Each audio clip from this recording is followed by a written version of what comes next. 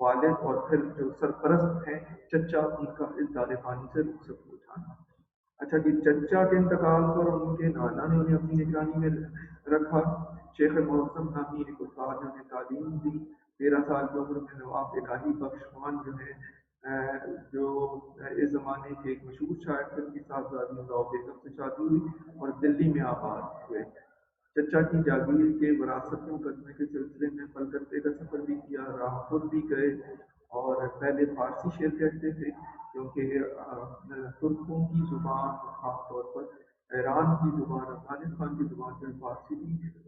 فلسطین میں 800 سال تک جو ہے یہ زبان رائج رہی، مگر انگریزوں کی مدد کی وجہ سے سب سے پہلے اس زبان کو ختم کیا گیا، اس زبان میں موجود ورثے کو ختم کیا گیا اور پھر نئی سوچ، نئی تہذیب، نئی روایات ہم تک پہنچا دی گئی۔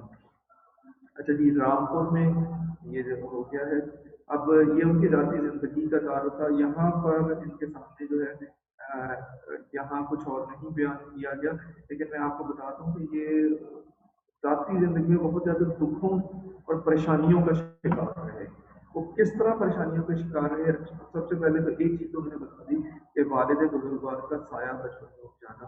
اب جوان ہوئے تو شادی ہوئی، پھر اس کے بعد اولاد بھی فوت ہو گئی، پھر اسی طرح جو ہے نیب حالت بچے تھے، اولاد نہیں ہوئی تو اولاد لے کر جو ہے بیٹا پالا یا 2 بیٹے پالے، تو وہ بھی جب جوان ہوئے تو ان کی بھی ڈیتھ ہو گئی۔ اب یہ غم تھے جو ان کو ملتے رہے، یہ تو ذاتی غم تھے، اور اس کے ساتھ ساتھ جو ہے اس دور میں انگریزوں کی آمد کی قتل عام تھا، درباری سازشیں تھی، دربار کو اجاڑنے کی کوشش کی گئی تھی، نااہل جانشین سے مغلیہ سلطنت کے دربار جو ہے اپنی آخری حد تک تھا، بادشاہ نام کا موجود تھا، اختیار نہیں تھا، کچھ نہیں جانتا تھا تو نہیں کر سکتا تھا، تو یہ ساری باتیں جو ہیں اس کے ساتھ ساتھ جو ہے وہ ہوتا رہی۔ بہادر شاہ ظفر کے والد کا نام جو ہے وہ شاہ عالم تھا، اور شاہ عالم کے دور میں فتنہ بہت زیادہ پھیل چکا ہوا تھا، اس سے پہلے بھی نااہل جانشین تھے۔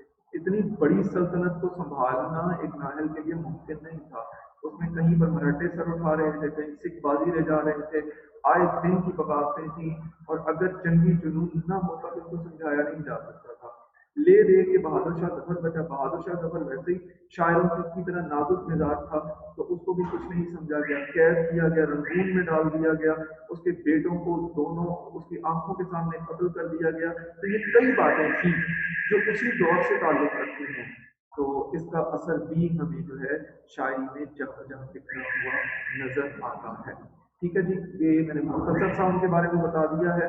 ان کے کلام کے بارے میں آتا ہے کہ اچھوتا انداز ہے، موضوع ہیں دلکش، دل فریب، منفرد اور جاوداں انداز لے کر ہمارے سامنے آتے ہیں، اور انہوں نے جو ہے بہادر شاہ ظفر، غالب بہادر شاہ ظفر کے استاد مقرر ہوئے تھے۔ یہاں پر دیکھیے کہ جو بادشاہ کا استاد ہو تو وہ کم حیثیت کا نہیں ہوتا۔ دوسرا یہ بھی ایک وجہ ہے کہ غالب جو کہ دربار میں رہے اور ان کے بارے میں لکھا بہت گیا اور مشہور ہوئے، تو یہ بھی ایک شہرت کی وجہ بن گئی۔ اچھا جی، ان کے کئی بچے انہوں نے کوئی زندہ نہیں رہا، یہ آپ کو پہلے بتا چکا ہوں، اور انہوں نے 1969 میں جو ہے دہلی میں انتقال کیا تھا۔ یہی ان کی سادہ سا ایک بیک گراؤنڈ تھوڑا سا آپ کو بتا دیا گیا۔ باقی ان کے بارے میں مختصر سا تفصیل کے ساتھ لکھا گیا ہے، اور ان کے بارے میں ایک اور عبد الرحمن بجنوری رحمۃ اللہ، عبد الرحمن بجنوری ایک محقق ہیں، وہ ان کے لیے لکھتے ہیں کہ ہندوستان کی نامی کتابیں 2 ہیں، زید مقدس اور دیوان غالب۔ الہام کیا؟ اچھا، الہام کیا ہوتا ہے؟ ایک اور لفظ آ گیا ہے جی۔ جس طرح پیغمبر پر وحی اترتی ہے، اس طرح ولیوں پر اللہ کی طرف سے پیغامات آتے ہیں، ان پیغامات کو الہام کہہ کر پکارتے ہیں۔ ٹھیک ہے جی، تو کہتے ہیں کہ شاعری جو ہے وہ الہام کی صورت میں کی جاتی ہے، ورنہ یہ ممکن نہیں ہے۔ تو ان کے بارے میں بھی یہی رائے جو ہے بات بہت زیادہ مشہور ہے۔ انہوں نے اردو شاعری میں جو ہے ایک نئی روح دی، نیا انداز، طور طریقہ کچھ یوں متعارف کروایا کہ وہ سب کچھ جو ہے جدا ہو کر رہ گیا۔ سر ایک سوال ہے۔ ہاں جی سر، آمد میں اور الہام میں کیا فرق ہوتا ہے؟ آمد، ہر الہام جو ہے نا اس کے لیے ولایت کا ہونا ضروری ہے۔